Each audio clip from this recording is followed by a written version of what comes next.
Hi everyone, good morning. If you are new to my channel, my name is Rexy and I'm commonly known as Inday R in Australia in my TikTok channel. I just want to start a long form video regarding frugal living and my life in Australia to share with travel tips and anything like that. I just so happen to get a time.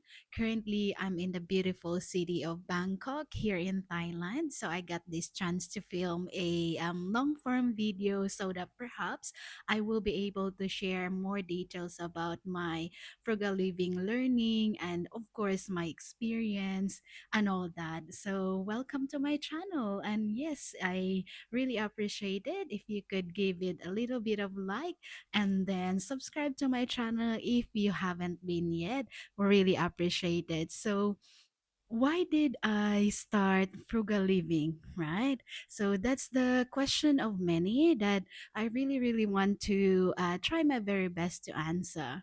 So, the main reason, first thing, is that growing up, I have really been always spending my money intentionally because as you guys know, I'm from the Philippines. I am Filipina. We grow up with very little, like just enough to survive daily. You know how hard the life over there in a third world country. But luckily my parents, they were of course so very resourceful when it comes to how they can earn a living. Even you probably will know if you are someone who is also from a third world country, you will find a way to just make a living, make day ends meet, is that how you call it, and go by. So I have grow up observing that kind of living. So when it was my time now to of course find a work, find a job. I was back then working in Manila.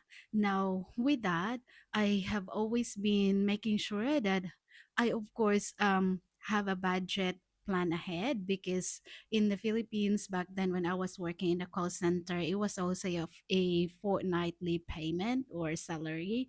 So I always make sure I had a budget enough, and of course a little bit of savings for say a rainy day, because we know things happens, right? And me being the breadwinner, I have my sister studying and that, so I have to make sure of course that I can send and save some for myself as well, and then send some help for her studies and of course for my aging parents. Yeah.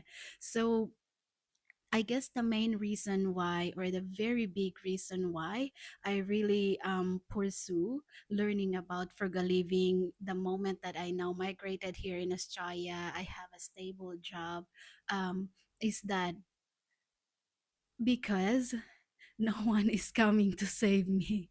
That's a sad reality, but somehow it has made me stronger and, of course, made me really, really more intentional about my spending. Why?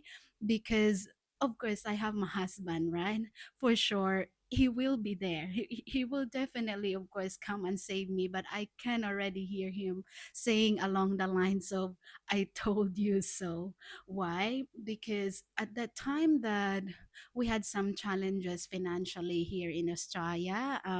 That was because there was a moment where my husband had a medical situation. That was actually 2025 last year.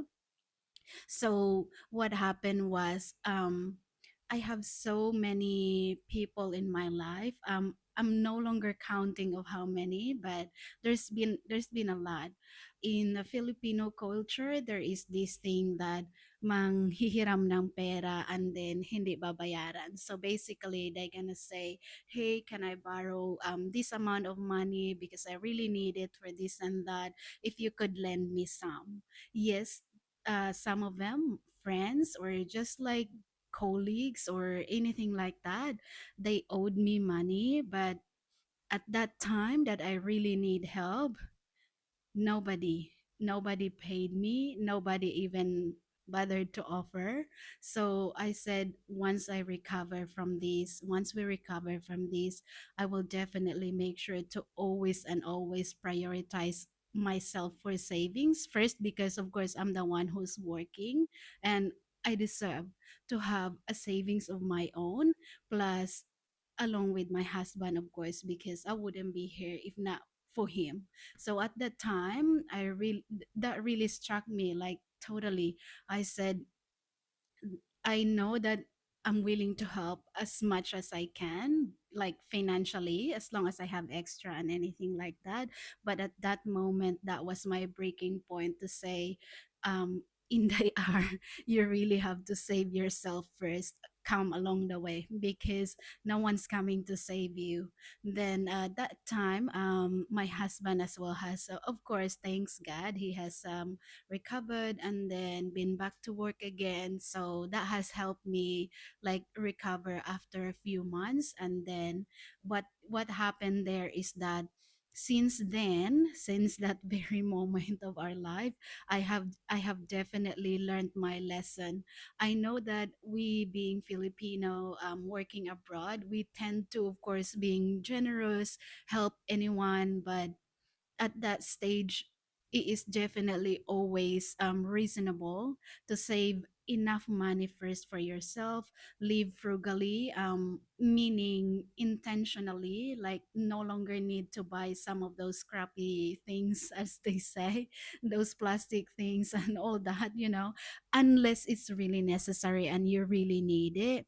Because at the end of the day, things are just there. And then if they're just sitting in your cupboard, in your table dusting, then that makes no sense. Might as well put it into savings, and that's what I did.